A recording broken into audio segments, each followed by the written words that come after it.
Hello friends, good morning সবাইকে। কেমন আছো সবাই? আশা করি ভালো আছো, সুস্থ আছো। আমিও ভালো আছি। তো তোমরা ভাববে সকাল সকাল আমি এগুলো কি করতে আছি। তো আসলে এটা সকাল না, তো 11টা বেজে গেছে। খেয়ে দিয়ে এখন রান্না করতে চলে আসছি। আর আজকে বাপি নিয়ে আসছে ইলিশ মাছ, তো সেইটা আজকে আমি তোমাদেরকে রান্না করে দেখাবো। তো দেখো কেমন রান্না করছি আর কি। তো তো ইলিশ মাছ আনার কারণ হয়েছে, তো বাপিকে একদিন আমি বলেছিলাম খাবার সময় যে একটু ইলিশ মাছ আনলে হয়, বৃষ্টি এখন শুরু হয়ে গেছে, তো ইলিশ মাছের দামও কম হয়ে যাবে। তো বাপি শুনেছিল, তার জন্য আজকে ইলিশ মাছ এনে আমাকে দিয়ে দিয়েছে। তো আমি এখানে একটু ভাজা করার জন্য মশলা রেডি করে নিয়েছি। তোমরা দেখতে পেলে একটু আগে সরষা, জিরে আর লঙ্কা, কাঁচা লঙ্কা দিয়ে আর পেঁয়াজ দিয়ে আমি এটা পেস্ট করে নিয়েছি। তো পেস্ট আমার হয়ে গেছে। একবার করেছিলাম, দেখছি হয়নি ভালো করে, তো আরেকবার আমি পেস্ট করে আনছি। আর আদা রসুন আমার যেহেতু ছিল, তো আলাদা করে আমি সেখানে আর দিলাম না। তো এখানে আমি একটু মশলা ভাজা করব, তার জন্য পান্তাতে খাওয়ার জন্য। তার জন্য এখানে আমি একটু মাখিয়ে করে 4 পিস মতন ভাজা করব। আর দেখছি মাছের কোয়ান্টিটিটা একটু বেশি ছিল, তার জন্য একটু ভাজাও করে নিলাম, না হলে করতাম না। আমি এখানে কিন্তু একটু বেশি তেল দিয়ে ফেলেছি, তো এখানে একটু কম তেল দিলে না আসলে ভালো হয়। কম তেল দিয়ে লো ফ্লেমে হালকা আঁচে যদি ভাজা করো আর একটু তাহলে ভালো হয়। আমি একটু বাড়িয়ে দিয়েছি, কারণ অনেক সময় হয়ে গেছিলো আর একটু পান্তাও খেতে ইচ্ছা করছিলো, তার জন্য তাড়াতাড়ি করে আমি একটু করে নিলাম হাই ফ্লেমে। আর এইখানে দেখো আরেকটা ইলিশ মাছের আরেকটা রেসিপি করব, সর্ষে ইলিশ। তো সেটা দেখো কেমন বানাচ্ছি। তো এই যে পেস্টটা করেছিলাম সরষা দিয়ে, তো ওইটাতেই আমি একটু পোস্ত অ্যাড করে নিব 1 প্যাকেট। এগুলো 10 টাকার প্যাকেটগুলো, তো ভালোই ছিল। আর একটু কাজু দিয়ে দিলাম, কাজু, তারপরে আর একটু শসা অ্যাড করে নিলাম। তো এই দেখো কাজু দিয়ে দিয়েছি, আর কাঁচা লঙ্কা আর জিরা, আর কিছু না। আর আমার কাছে কালো জিরা যেহেতু নেই, তার জন্য সেটা আর অ্যাড করতে পারলাম না। তো সেটা তেলের উপরে দেওয়ার জন্য তো সেটা আর ছিল না, তো অ্যাড করিনি। আর এখানে আমার শাক কাটা হয়ে গিয়েছিলো, তো মা শাক কেটে দিয়েছিল আজকে। তো এগুলো আজকে শুনশুনি শাক। তো এগুলো আজকে এখন এইদিকে বসিয়ে দিলাম, ভাত হয়ে গেছে। তো এইদিকে আমি শাকটাও বসিয়ে দিব। তো আমার মাছ ভাজা হয়ে গেছে। আর এইখানে আমি সর্ষে ইলিশ বানাবো, তার জন্য এখানে প্রস্তুতি করে নিচ্ছি। তো মশলা যেগুলো বানিয়েছিলাম সেগুলো এখানে দিয়ে দিয়েছি, আর নুন হলুদ মাখিয়ে একটু সময় রেখে দিব। আর এই যে কাঁচা লঙ্কাগুলো, এগুলোও দিয়ে দেবো। কাঁচা লঙ্কা কিন্তু না একটুও ঝাল নেই, আমি ভাবছিলাম ঝাল হবে, তো একটুও ঝাল নেই। আর আমি গুঁড়া লঙ্কাও কম করে দিয়েছিলাম, আর মনাও খাবে যেহেতু, তার জন্য আমি আর বেশি করে লঙ্কা দিইনি।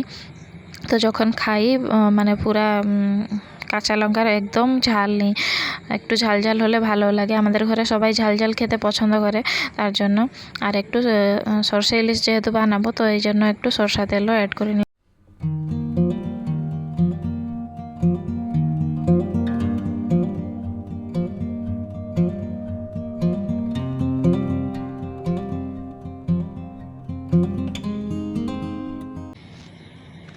তো এখানে আমি দেখো ঝিঙে আলু কাটতে চলে আসছি। তো মাকে বলেছিলাম ঝিঙে আলু কাটতে, কিন্তু মা কাটতে পারেনি। মা দোকানে চলে গেছে একটুখানি কেটে করে, আর বড় বড় সাইজেও কেটে দিয়েছিল। আমি তারপরে একটু ছোট করে নিলাম। আর এই যে আলুগুলোকে ছাড়িয়ে আলুও দিতে হবে। তো দেখো এই ঝিঙে আলু দিয়ে আমি কি বানাচ্ছি আজকে, ইলিশ মাছের একটা রেসিপি। তো অ্যাকচুয়ালি ওটা অনেক ভালো লাগে খেতে। তো একটা ভালো করে সুন্দর করে আমি কেটে নিব, ছোট ছোট পিস করে দিলে ভালো লাগবে। তো এই যে দেখতে পাচ্ছ মনা দোলনা নিয়ে দোল করছে। এই যে দোলনাটা শাড়ি বাঁধা হয়েছে ওর জন্য, ও শাড়ি দিয়ে মানে দোলনা ওকে দিতেই হবে, তার জন্য এই শাড়িটা বাঁধা হয়েছে। ওর আগে ছোটোবেলায় কিন্তু দোলনা ছিল, ওই দোলনাটা কিন্তু খুলে রেখে দেওয়া হয়েছে, আর বাঁধা হয়নি। তো আমার জন্য একটু নিয়ে আসবেন।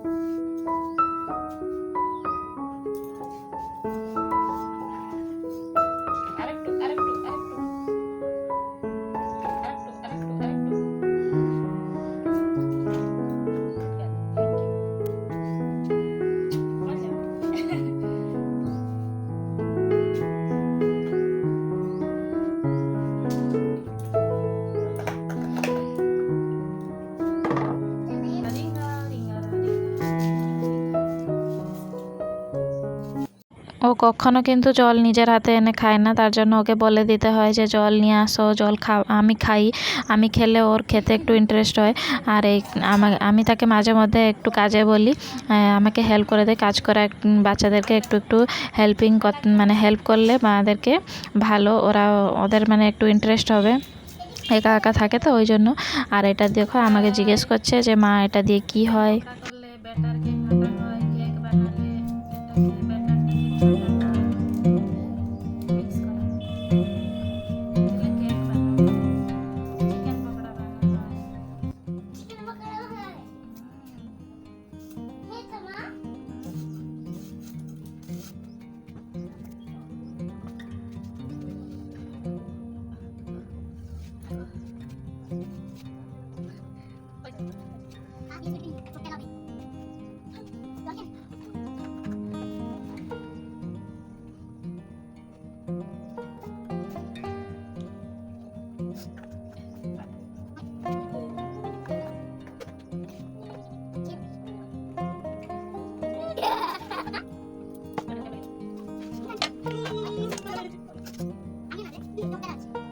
তো এতক্ষণে আমার শাকটা কিন্তু হয়ে গেছে, আমি ছুঁক মেরে দিব এখন।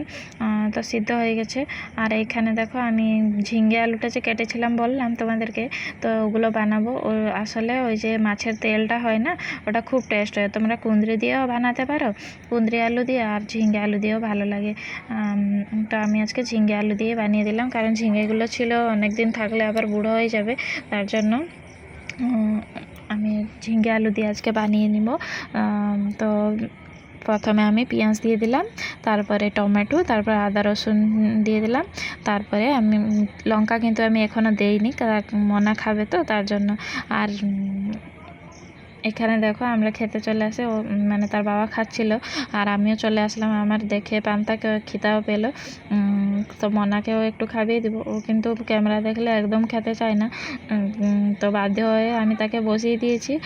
তো এসে করে সামনেই বসে গেছে, তো একটু একটু করে খাইয়ে দিলাম ওকে। তো খাওয়ার পরে এখানে দেখো আমি চলে আসছি, মা শাকটা করে নিয়েছিল, শাকটা নামিয়ে নিয়েছিল। আমি তো ছুঁক মেরে দিয়ে গেছিলাম, তো মাকে বললাম একটু নামিয়ে নাও, না হলে পুড়ে যাবে। আর এইদিকে আজকে ডালও একটু করা হয়েছে, তো এইদিকে আমি ডালটাও ছুঁক মেরে দিব। আর এইদিকে আমি তো মাছের তেলটা বসিয়ে দিয়েছিলাম দেখলে, তো এখন এটা হয়ে গেছে, নামিয়ে দিব।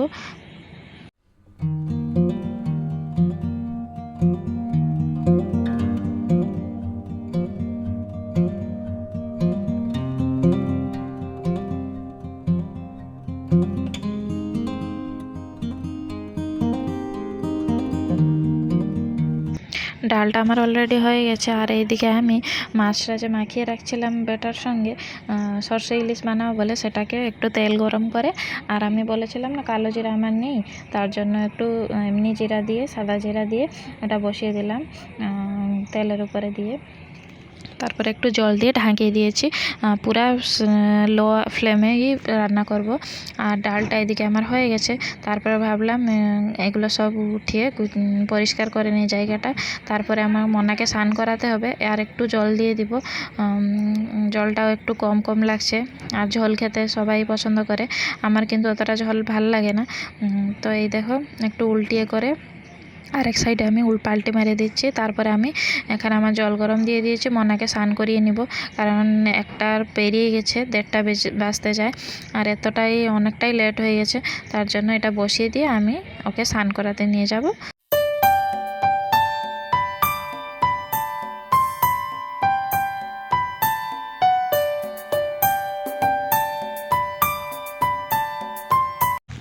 তো এখানে আমি অনেকটাই খিদা পেয়ে গেছিলো, 2টা বেজে গেছিলো। তো মনাকে খাওয়াতে খাওয়াতে মনার খাওয়ানো হয়ে গেছে। আর এখানে আমি আমার তরকারি সব নিয়ে নিয়েছি। এটাই দেখো মাছের তেল, এটা শাক, আর সর্ষে ইলিশ এই যে আছে। তো এগুলো দিয়ে মনা খাওয়ার পরে ওকে খাইয়ে উঠিয়ে দিয়েছি। তো আমি এখন খেয়ে নিচ্ছি। তো ঘরে সবাই যে যার কাজে যায়, তো কারো টাইমে কারো একসঙ্গে খাওয়ানো মানে অনেক খুব কম হয়, তো সবাই একা একা খেয়ে নেয়, যে যার সময় পায় সে তার খেয়ে নেয়। তো আমি খেয়ে নিয়েছি, মাও খেয়ে নিয়েছে, মনাও খেয়ে নিয়েছে, এখন তার বাবা খাবে, আর আমার বাবাও খাবে। তো এখানে আমরা খেয়ে নিয়েছি। তো মনা এখানে বসে বসে এখন না খেয়ে উঠবো, বসে থাকবে। আর এখানে দেখো বিকালবেলাটা, তো এইগুলো আজকে আসছে মেশো থেকে। আর পিছনে দেখতে পাচ্ছ সব কাপড়গুলো মেলানো, মানে শুকিয়েছে সব। আসলে বাইরে তো এখন কত বৃষ্টি হচ্ছে বুঝতে পারছো, তো আমার কাপড়গুলো শুকায়নি, তার জন্য ঘরেই শুকিয়ে দিয়েছি। আর এই যে এগুলো মেশো থেকে আসছে 6 পিস, তো 120 টাকা মতন নিয়েছে। তো ভালো আছে সাইজ হিসাবে, মানে কোয়ালিটি আর প্রাইস সব কিছুই ঠিক আছে। আসলে আগে না আমি মেশো থেকে কোনোদিন জিনিস কিনতাম না, কিন্তু এখন জিনিসগুলো সত্যি ভালো আসে। আর দেখো আমি কত শক্ত করে এগুলোকে হোল করছি। আমার গাছগুলো আছে অনেক দিন ধরে, কতদিন ধরে মেশো থেকে অর্ডার করেছিলাম, তার বাবা নিয়ে আসছিলো, মনা নিয়ে আসছিলো গাছগুলো, এগুলো লাগানো হয়নি অনেক দিন ধরে। তো এগুলোকে লাগাবো বলে আমার টাবগুলো চলে আসে। আর আমার সত্যি খুব ভালো লাগছে টাবগুলো যখন চলে আসে, যে যাক গাছগুলো লাগানো যাবে। আর এই যে আমি হোলগুলো ভালো করে নিচ্ছি। ড্রেনেজ হোলগুলো যদি ভালো করে না করা হয় তো এই বৃষ্টির দিনে তো আমার একটা গাছ কিন্তু মরে গেছে এই করে এই যে জল দাঁড়িয়ে। তো তার জন্য আমি বেশি করে ফুটো করে নিচ্ছি।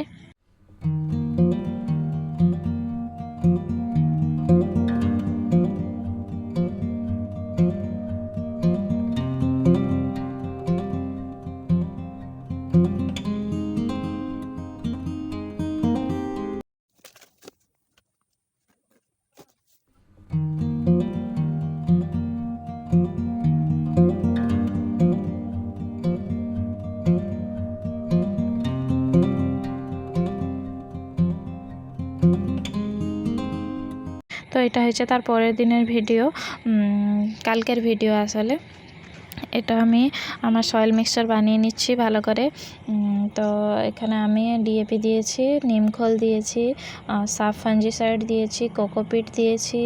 আর আমার কাছে যেহেতু খড় ছিল না, তার জন্য ভার্মি কম্পোস্ট ইউজ করেছি। তো এইভাবে একটা ভালো সয়েল মিক্সচার আমি বানিয়েছি। আর এই সাফ ফাঞ্জিসাইডটা না এত মানে নাকে যেন ঢুকে যায়, মাঝে মাঝে মনে হয় মাস্ক পরে কাজ করি। তো এটা দেখো, এটা এই যে কোকোপিট দিয়ে দিয়েছি। কোকোপিটটা আমার পুরো শেষ হয়ে গেছে মোটামুটি, তাও একটু বাঁচিয়ে করে রেখে দিলাম, নাহলে সবগুলোই দিয়ে দিতাম। সবগুলোই লাগবে, কিন্তু অনেকগুলো গাছ আছে আমার আজকে লাগানোর, 6টা মতন গাছ আছে লাগানোর।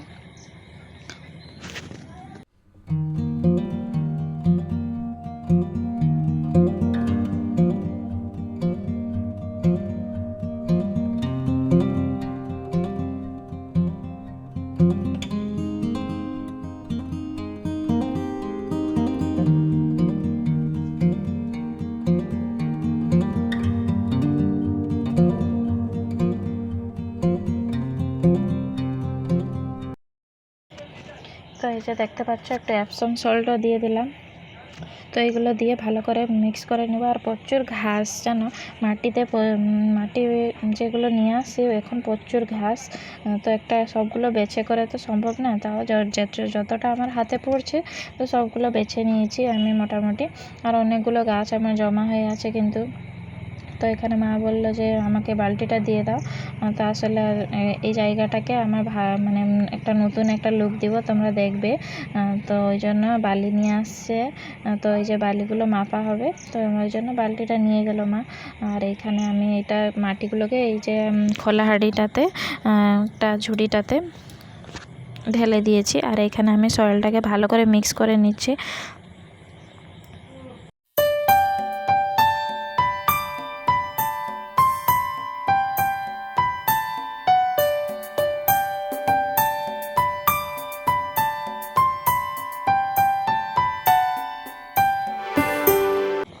তো এই গাছটা আমি তোমাদেরকে দেখিয়েছিলাম যে এটা হচ্ছে একটা জবা গাছ, নীল জবা গাছ।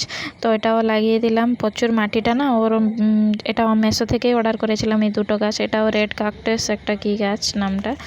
তো এটাও একটু ঝিমিয়ে আছে, দেখো কেমন করে। তো এটাকে লাগিয়ে ফেললাম। আর ওই যে জবা গাছটার ব্যাপারে বলছিলাম, ওইটা তোমার এত মানে আঠালো একটা মাটি ছিল না তার, মানে চেরটাতে আমি তাকে জলে কিছুদিন দিন ভিজিয়ে রাখছিলাম, তারপরেও সে মাটিটা মানে যায়নি। আমি তাকে হাত দিয়ে এখন ছাড়িয়ে নিয়েছি হালকা হাতে, আর চেয়ারগুলোর কোনো ক্ষতি হয়নি কিন্তু, আর ভালোভাবেই কিন্তু বেরিয়ে গেছে। তো ওটাকে বের করে লাগিয়ে দিলাম, না হলে গাছটা বাড়তে পারতো না। আর এখানে গন্ধরাজ যে গাছগুলো, এটাও মেশো থেকে অর্ডার করেছিলাম, তোমাদেরকে দেখিয়েছিলাম, তো সেগুলো সব লাগিয়ে নিব।